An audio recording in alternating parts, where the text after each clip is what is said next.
Tape Incorporated should not be allowed to profit from the business reputation built by TVJ. Ako sanay ako dyan. Breakfast, lunch, dinner. Ako ang boss nyo. Mahaba pa po ang laban. Bali-balita na sobrang pressured daw ngayon ang tahanang pinakamasaya nila Paolo Contis at ng Tape ayon kay Lolit Solis. Anya, tila pressured daw si Paolo Contis sa pinag-aagawang titulo na Itbulaga na ngayon ay pumabor na at nabawi na ng TVJ. Kahit ano pa nga daw ang mangyari ay hindi na talaga iyon mababago dahil nakatatak na talaga ito sa original na host na sila Tito, Vic, and Joey at ang mga legit na dabarkads. Puri pa ni Lolit Solis, malaki di umano ang natulong ng show kay Paolo Contis dahil mas naging energetic nga daw ito at naging disiplinado na gumising ng maaga.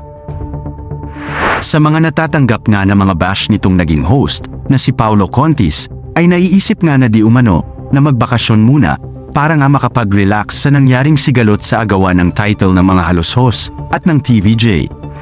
Ako sanay ako dyan. Breakfast, lunch, dinner. Ako ang boss nyo.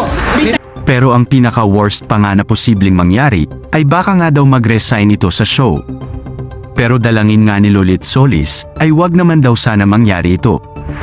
Marami din ang nagsasabi na naging healthy competition daw ang tatlong noontime show sa telebisyon, pero pagalingan na nga lang daw talaga ng mga gimmick at pagpapasaya sa mga manunood ang dapat na gawin nila upang mapanatili ang mataas na ratings ng bawat show sa telebisyon.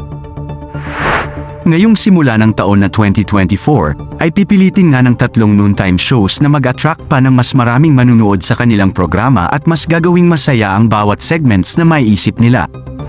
Hanggang ngayon nga ay tila minumulto pa rin si Paolo Contis ng samat-saring pangbabash dahil nga sa pinairal nitong ugali noong nakaraang taon dahil nga proud na proud niyang sinasabi sa kanilang show ang salitang Itbulaga. Pero sabi ng mga netizens ay napakabilis lang ng karma at ngayon tila bigla nang ang nagiba ang ihip ng hangin dahil tikom pa rin ang bibig ni Paolo Contis sa lahat ng kaganapan na nangyari sa kanilang show.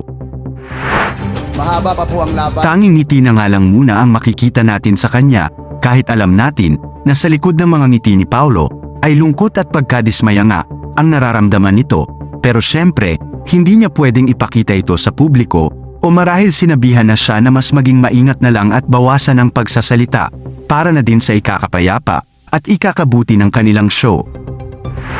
Sa ngayon ay minomonitor pa rin ng mga netizens ang tahanang pinakamasaya ng GMA7, inaabangan kung ano nga ba ang magiging gimmick nila, ngayon nga na hindi na sa kanila ang title na Itbulaga.